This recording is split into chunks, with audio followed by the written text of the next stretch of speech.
Halo semua, pada kali ini tanggal 13 Agustus kita akan berdiskusi mengenai technical saham-saham di sektor retail. Nah, kita lihat dulu ya pergerakan pergerakan IHSG selama seminggu terakhir. Sebenarnya secara pergerakan tidak ada yang berubah. IHSG masih berpotensi tertahan di downtrend line di atas ini, walaupun sudah tembus selama 2 hari terakhir. Akan tetapi kalau memang garis uptrend kecil yang di sini tertembus ke bawah, maka kita lihat IHSG berpotensi turun hingga ke 6880 sampai dengan 6900. Nah, setelah itu kita harus lihat lagi pergerakan IHSG, apakah IHSG tertahan di sini atau malah lanjut naik. Kalau memang tertahan di garis downtrendnya, maka kita bisa tunggu apakah IHSG kembali turun ke angka 6.500 atau tidak. Nah, saham retail yang pertama yang kita diskusikan di sini adalah saham ACES, Ace Hardware Indonesia. Saat ini masih downtrend, terlihat di channel berwarna hijau ini. Pada waktu bulan Juni, ACES sempat menembus support kuatnya di 950 dengan target pelemahan hingga ke 750. Nah, saat ini target tersebut sudah tercapai. Tinggal kita lihat pergerakan ACES berikutnya dulu. Saat ini belum terlihat adanya tanda-tanda pembalikan arah, akan tetapi kita ekspektasi ACES untuk mencoba bertahan di antara 650 dan 760.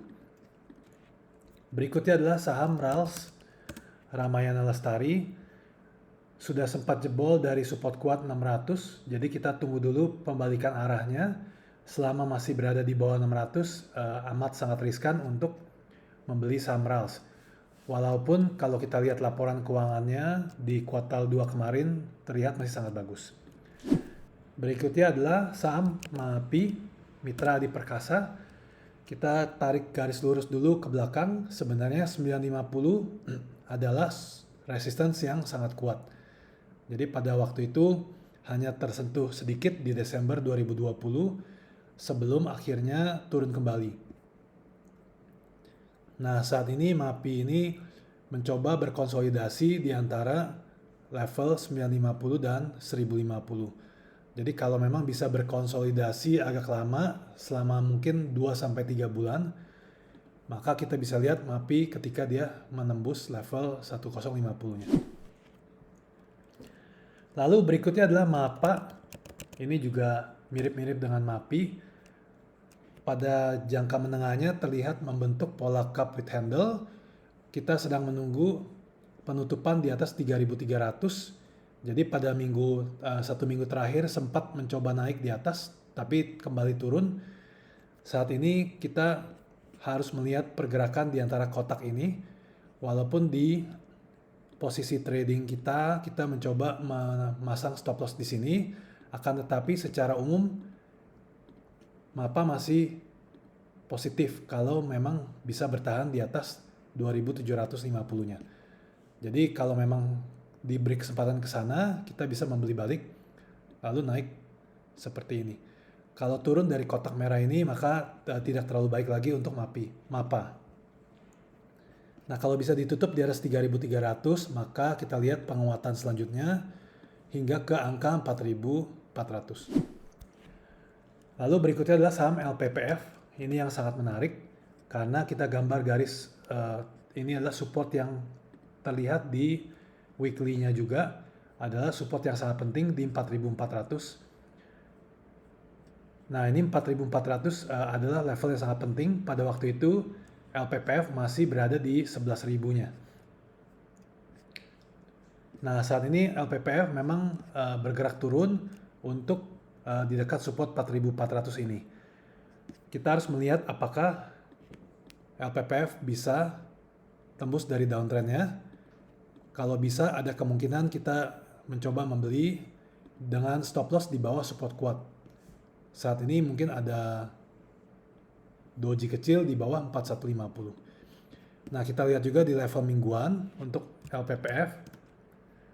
Nah, sebenarnya 4.400 ini level yang sangat baik. Jadi, kalau sudah di atas ini dan bisa bertahan di atas, sebenarnya potensi kenaikan untuk LPPF itu hingga ke level 8.000 untuk jangka panjang.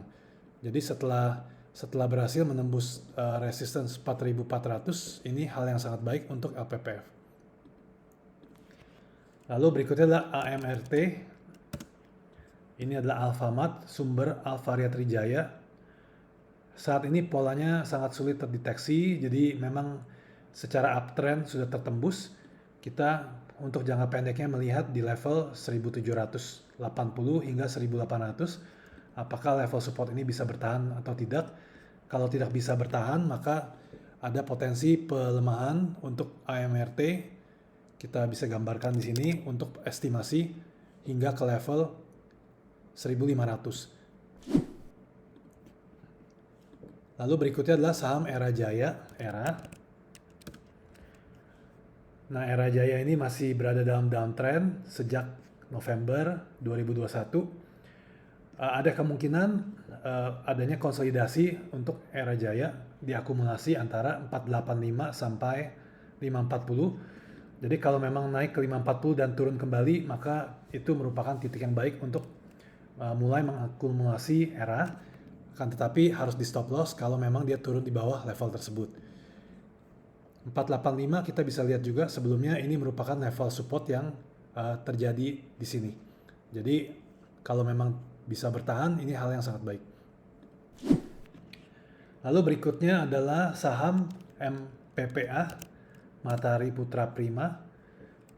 Ini masih downtrend juga, mencoba untuk stabil, tapi untuk kita lebih amatnya, kita lebih baik tunggu dulu apakah support 182 ini bisa bertahan selama beberapa saat lagi. Jadi kalau memang kita gambarkan dalam bentuk panah seperti ini, nah ini baru kita bisa lihat untuk pergerakan MPPA selanjutnya. Cuma saat ini masih downtrend, jadi ditunggu saja dulu untuk MPPA.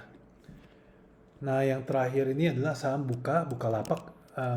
Walaupun memang ini bisa termasuk dalam e-commerce, tapi juga bisa termasuk dalam retail. Jadi kita bahas saja di sini sekalian.